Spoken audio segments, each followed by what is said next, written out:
Another one of my favorite sections is fats. Now, fats are amazing to explore and to understand how they work in the body. And what I want to share with you guys as well is that there has been a beautiful presentation that's called The Big Fat Lie. So it's basically a presentation by some researchers who have looked into fats and their effects over, the last 20, 25 or more years. And they've really realized how much we've been sold a bit of a fat lie, if you like, in terms of which fats are actually supportive to our body and which ones are not, which ones contribute to, say, high cholesterol and which ones don't. So it's just very, very interesting to look into fats and have a better understanding of the full information that's out there. So essentially, we need fats. Fats are a really, really important nutrient for the body. We need it around our nerve cells. We need it around our organs to protect them and keep them warm. We also need then obviously a fat layer under the skin too, in terms of just helping our metabolism and body temperature to be maintained. But in addition as well, fat is a fantastic source of energy. The beautiful thing about fats is that when fats are processed and used for energy, they don't tend to spike blood sugar levels. So classically, people look at carbohydrates as a source of energy, but carbohydrates will always spike your blood sugar levels far, far more than fats will. Fats will tend to actually hold a very, very steady rate in the blood sugar levels rather than increasing them. So that said, it doesn't mean that it's okay or good for us to eat all fats. There's a lot of different types of fats out there. There are fats that are tending to be not so good for us as the trans fats. So trans fats are those that, like, let's say your whipped cream or your whipped products and things like that, because once you whip a fat and make it sort of thicker and more solid and holding together more in a different way, then what that means is that you're actually changing the chemical structure of the fat, and the body's not able to process it as well. So it tends to contribute hugely to inflammation. So that's more your trans fats. Your trans fats are those that are more in, say, baked goods and your whipped goods as well. That's very different to, say, fats that are solid at room temperature, but then the moment that you put them into a heated environment, then they melt into a different, melt into a liquid.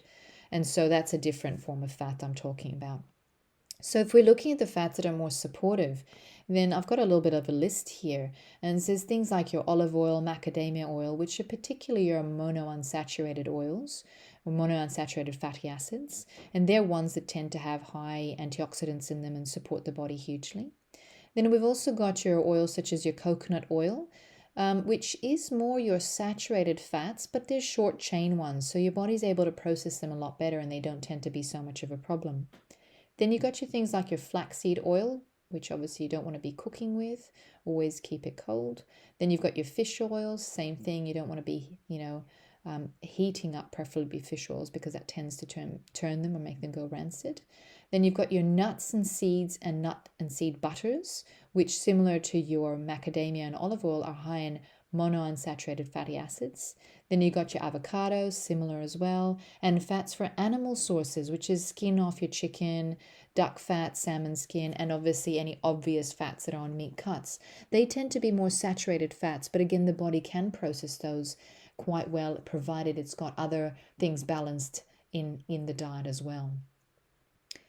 Then we've got fats that are less supported because of their contribution to inflammation. So you're looking at things like your peanut oil, sunflower oil, rice bran oil, sesame oil. Rice bran oil is an interesting one because a lot of kitchen places will tend to sell pots and pans and frying pans, and they'll say, please use rice bran oil, and they highly recommend it. And the problem with that is that rice bran oil is inflammatory in our body. It's great for the pots and pans, but it doesn't really look after your body in the same way. That said, there are some things such as sunflower oil and peanut oil that are best used if you're doing deep frying because they don't tend to oxidize and start burning too fast, and their smoking point is quite high. If you tried to deep fry with olive oil, you'd run into trouble because it would be smoking at a very, very low temperature. So that's why if you're going to do deep frying, you need to use things like your sunflower oil or your peanut oil. You could use coconut oil as well, except it gets quite expensive. So obviously doing your deep fried foods doesn't tend to be as supportive to our body than say you're steaming or you're frying or cooking otherwise or oven baking. But there's still room and space for playing with all these options.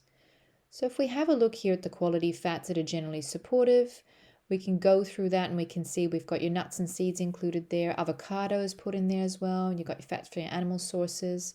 And so really what I put as a bottom line is sticking to your monounsaturated fats. That's the focus, if you can do those, which is essentially the ones that are in that list. On the right hand side, we've got your peanut oil, sesame oil, corn oil, sunflower and rice bran oil, which do contribute to inflammation. And obviously your fat from dairy and dairy products, which are tending to be a little bit more inflammatory in a lot of processes. So one of the problems with dairy and dairy products in particular is for women and women's health. It definitely does contribute to raising inflammatory markers. And so essentially what we're saying here as a bottom line is avoiding what's called polyunsaturated fatty acids. So it's your vegetable oils in general. That said, there's certain polyunsaturated fatty acids which are required by the body, which is why there's a lot of confusion out there. So most fats, such as your vegetable oils that you purchase, are polyunsaturated fats that are not that good for us, and they're high in what's called omega-6s, and we get a lot of omega-6s already in our diet. So there's some polyunsaturated fats that are actually needed by our body, and they're the ones that are called the essential fatty acids. So essential fatty acids include your oils such as your fish oils. And fish oils are ones that our body cannot actually produce and make, and that's why we need to get them from an external source. And they happen to be polyunsaturated fatty acids, but of a specific type. They're the omega-3 types rather than the omega-6s. So that's why they're needed in our diet. And I think this is what's led to a lot of confusion for people, because everyone's been sold the big fat lie that you need to eat your vegetable fats because that's where you're getting your polyunsaturated fatty acids. Whereas, in fact, most polyunsaturated fatty acids can contribute hugely to inflammation, except for certain ones, which are the fish oils and a few other ones. And so that's why a lot of people have lumped them all together and gone, well, I'm doing the right thing, whereas in fact they've needed to just focus on those couple of different fats that are fine, but leave out the other ones. So in a nutshell, you've got here the fats that are a little bit healthier for your body and then those that are not. It's not to say you can't eat the other ones, it's just that they're better consumed in smaller amounts. So an example is a sesame oil.